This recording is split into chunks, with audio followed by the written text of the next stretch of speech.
मीना जी की बेटी 2 साल की है। उसे जब भी मौका मिलता है वो किताबों और डायरियों पर पेन पेंसिल से कुछ बनाने लगती है। मीना जी उसे ऐसा करने से रोकती हैं क्योंकि उनका मानना है कि वह अभी पेन पेंसिल का इस्तेमाल करने के लिए छोटी है। क्या उनका मानना सही है?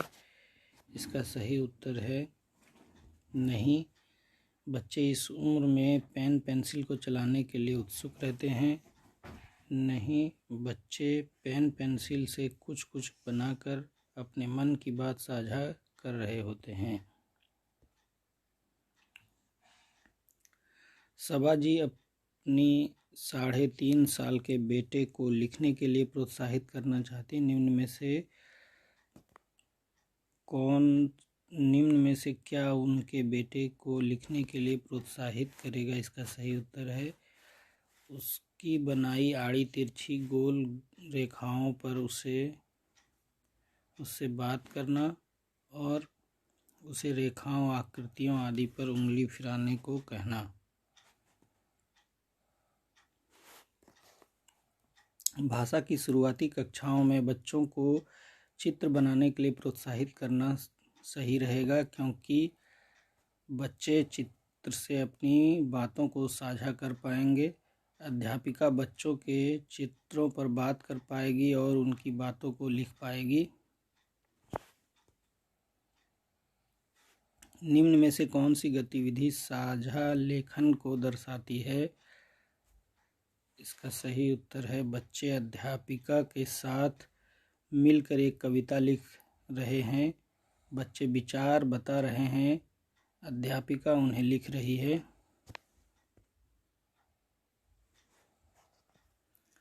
परमजीत जी मानते हैं कि बच्चों को शब्द या वाक्य लेखन तब तक नहीं सिखाना चाहिए जब तक हर एक अक्षर लिखने पर बच्चों को कई बार अभ्यास न करवा लिया हो।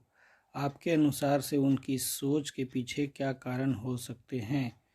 इसका उत्तर है वह मानते हैं कि शब्द लिखने के लिए सब अक्षरों और मात्राओं को जानना बहुत ज़रूरी है। वह मानते हैं कि बच्चे अक्षरों की बनावट और ध्वनि को पहले समझते हैं और शब्दों और वाक्यों को बाद में।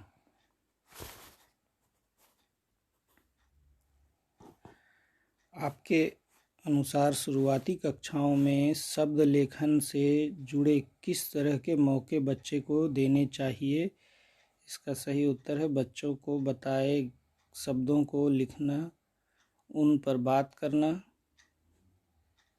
शब्द लेखन को शब्द के अर्थ से जुड़े चित्र से जोड़ना। आपके अनुसार कक्षा में अक्षर ज्ञान की शुरुआत किन अक्षरों से की जा सकती है? सबसे उपयुक्त विकल्प का चुनाव करें जो बच्चे के इस्तेमाल किए जाने वाले शब्दों में बार बार आते हों।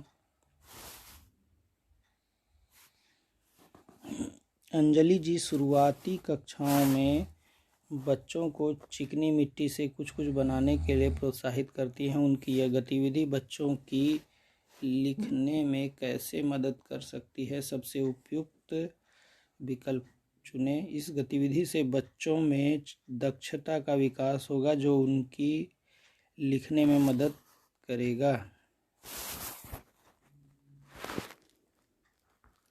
कक्षा में निर्देशित लेखन का सबसे मुख्य उद्देश्य क्या हो सकता है? सही उत्तर है बच्चे वाक्य की संरचना को समझते हुए उसे आगे बढ़ा पाएंगे। निम्न में से क्या बच्चों की शुरुआती लेखन में मदद नहीं करेगा? इसका सही उत्तर है बच्चों के हिज्जे ठीक करना।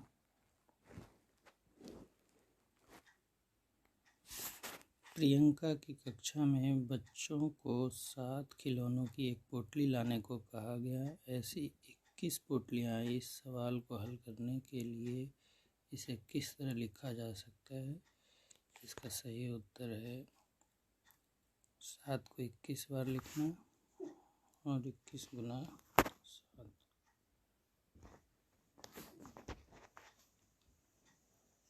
आशुतोष ने गुना का ये सवाल इस तरह हल किया।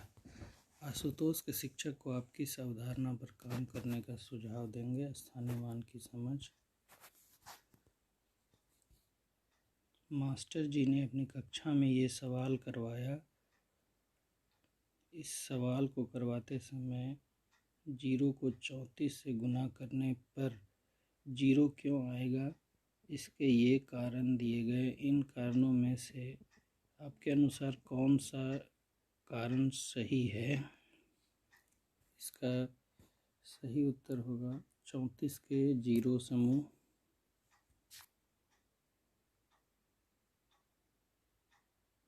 शून्य के 34 समूह। सोनाली मैडम ने अपनी कक्षा में इबारती सवालों के प्रतिरूप दिखाए। इनके अनुसार बच्चों ने ये इबारती सवाल बनाए। इन विकल्पों में से जो सवाल इस प्रकार के प्रतिरूप से दिखाया जा सकता है उसे चुनें। इसका सही उत्तर है त्रिकोण वाली 5 लकड़ी के टुकड़े 7 पंक्तियों में रखे हुए हैं। कुल कितने टुकड़े हैं? मानसी ने अपनी कक्षा में गुना सिखाते समय शुरुआत सबसे पहले पहाड़ों से की और फिर बच्चों को सवाल हल करने को कहा। आप मानसी को पाठ योजना बनाने के लिए इन विकल्पों में से कौन सा सुझाव देंगे? इसका सही उत्तर होगा समान समूहों में चीज़ों को बार बार जोड़ने से शुरुआत करें और खंडित गिनती बारंबार जोड़ के बाद सिखाएं। खंडित गिनती और गुना के बीच क्या संबंध है? इसका सही उत्तर है दोनों संख्याओं के बीच बराबर अंतराल होता है। दोनों में एक ही संख्या को बार बार जोड़ा जाता है। दोनों में संख्याओं को समूहों में जल्दी जोड़ा जाता है। माचिस के एक डिब्बे में 42 तीलियां हैं। ऐसे 57 डिब्बों में कितनी माचिस होंगी? इस समस्या को हल करते समय शिक्षक ने इस सवाल को बोर्ड पर ऐसे लिखा 42 गुना 57 और बच्चों ने कॉपी में ऐसे लिखा 57 गुना 42। कौन सा तरीका सही है और क्यों? इसका सही उत्तर होगा 42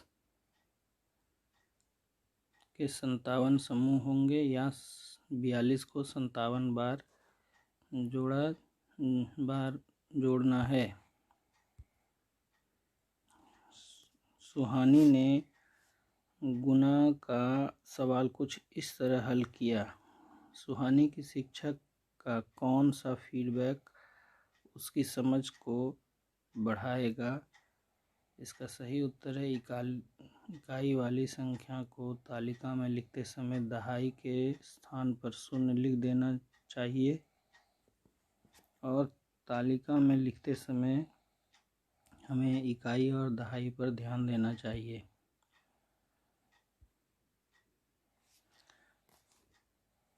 अभिनव और शौर्य दोनों ने गुना के इस सवाल को यूं हल किया। एक घर में 21 रुपये का दूध हर रोज़ लिया जाता है। अगर इस महीने 31 दिन दूध आया तो दूध का बिल कितना होगा? ये अभिनव का तरीका है और ये शौर्य का। कौन से तरीके से सही उत्तर निकलेगा? इसका सही उत्तर है दोनों से, क्योंकि दोनों विधि का सही इस्तेमाल कर रहे हैं। गुना की समझ के लिए जोड़ और घटा दोनों की समझ आवश्यक है। क्या यह सही है? हाँ, संख्याओं की जोड़ और घटा की समझ जुड़ी होती है।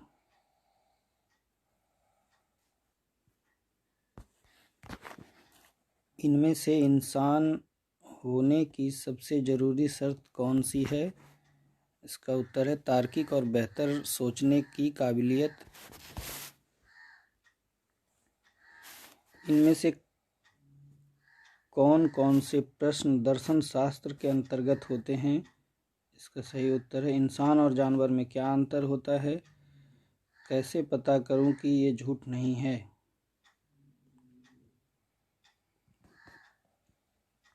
प्राथमिक कक्षा में बच्चों में दार्शनिक तरीके से सोचने के कौशल का विकास करना क्यों जरूरी है? इसका सही उत्तर है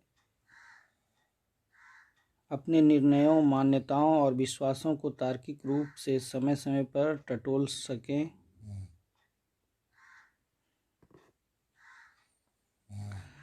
कौन से शिक्षक बच्चों में तार्किक विचार के कौशल के विकास के प्रति सचेत हैं? शिक्षक एक कहानी पढ़ ली सबने। चलिए अब इन प्रश्नों का जवाब दीजिए। ये दो प्रश्न हैं। राजा की दवाई कितने किलो सोने के बराबर थी? दूसरा, मंत्री ने राजा की जान कैसे बचाई? शिक्षक दो, कहानी पढ़ ली सबने। चलिए अब इन प्रश्नों का जवाब लिख कर दीजिए।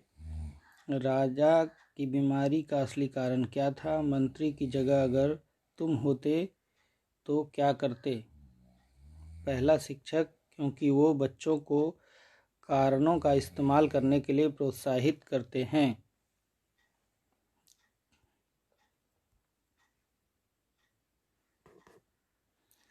कक्षा 3 में पर्यावरण अध्ययन में शिक्षक ने पत्तियों को अलग अलग करने के लिए कुछ निर्देश दिए हैं। बच्चों ने रंग के आधार पर, आकार के आधार पर, खाने लायक या नहीं उसके आधार पर,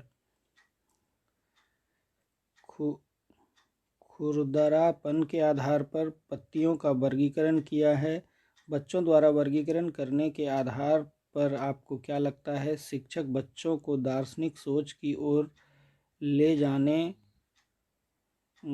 के लिए किस प्रक्रिया पर शिक्षण केंद्रित कर रहे हैं?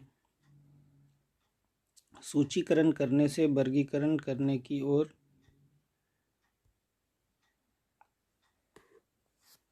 शिक्षिका एक गुरुत्वाकर्षण बल पढ़ाने के लिए उन्होंने अपनी कक्षा में गेंद ऊपर फेंकी।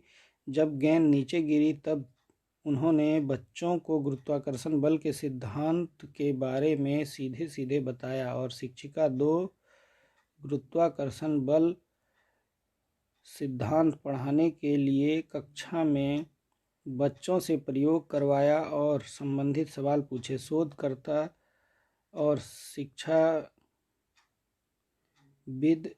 रॉबर्ट फिशर के अनुसार कौन सी शिक्षिका दार्शनिक नज़रिए से सोचने के कौशल का विकास करने के लिए बच्चों को तार्किक सोचने की तरफ प्रोत्साहित कर रही है और क्यों? आप एक से अधिक विकल्प चुन सकते हैं। इसका सही उत्तर है शिक्षिका दो, क्योंकि वो बच्चों को खुद से वैज्ञानिक सिद्धांत तक पहुंचाना चाह रही है। शिक्षक दो, क्योंकि वो बच्चों में वैज्ञानिक दृष्टिकोण लाना चाह रही है। दो बच्चे आपस में बातचीत कर रहे हैं। 10 साल का राजू कह रहा है वो मंगलवार को बाल नहीं कटवाएगा, ऐसा उसकी मम्मी कहती हैं। 8 साल की रेनू उसके इस निर्णय के पीछे के तर्क पूछ रही है। वो समझने की कोशिश कर रही है कि बाल कटवाने का दिन से क्या संबंध है। वो राजू से अपनी मान्यताओं पर विचार करने को भी कह रही है। इनमें से कौन सा बच्चा मत विश्लेषण की ओर बढ़ रहा है? रेनू, क्योंकि वो दूसरों की मान्यताओं के पीछे तर्कों पर सवाल कर रही है। शिक्षक कक्षा को समाज का प्रारूप देते हुए बच्चों को समाज की अवधारणा समझा रहे हैं। उन्होंने बच्चों से पूछा कि समाज में बदलाव आना क्यों जरूरी है और समाज की कौन कौन सी विशेषताएं होती हैं और क्या होगा यदि समाज में लोगों ने सोचना बंद कर दिया तो। समाज से संबंधित हुई इस बातचीत में आपको क्या लगता है, शिक्षक यहाँ क्या करने का प्रयास कर रहे हैं? इसका सही उत्तर है बच्चों को प्रश्नों और उनके जवाबों के पीछे कारणों के इस्तेमाल के लिए प्रोत्साहित कर रहे हैं, पारंपरिक तरीकों से सोचने की विधि को नकार रहे हैं, बातचीत के नज़रिए समाज की अवधारणा समझा रहे हैं। कक्षा में दार्शनिक मुद्दों पर संवाद के बाद शिक्षकों ने क्लोजर गतिविधि से पूरी प्रक्रिया का विश्लेषण किया। क्लोजर में बच्चे चर्चा के अंत में अपनी समझ कुछ शब्दों में सभी के साथ साझा करते हैं। इनमें से कौन सा शिक्षक प्राथमिक कक्षा में दार्शनिक विचार का सही मायने में आकलन कर रहा है? सही उत्तर है शिक्षक ख, जो क्लोजर की विधि के जरिए बच्चों ने क्या नया सीखा उस पर उन्हें चिंतन करने का मौका दे रहे हैं। शिक्षक ग, जो शिक्षण के दौरान किस किस बच्चे ने अच्छे प्रश्न नहीं पूछे इस पर ध्यान रखते हैं।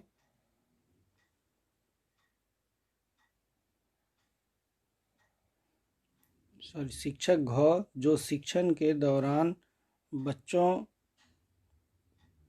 के विचारों में आए बदलाव पर ध्यान दे रहे हैं।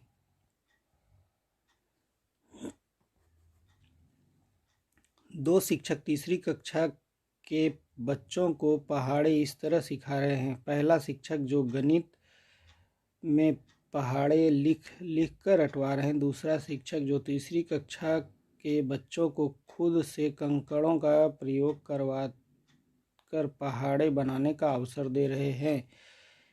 इनमें से कौन सा शिक्षक शिक्षा के उद्देश्य को पूरा करने की ओर बढ़ रहे हैं और क्यों? इसका सही उत्तर है शिक्षक 2, क्योंकि वो बच्चों का ध्यान पैटर्न की ओर ले जा रहे हैं।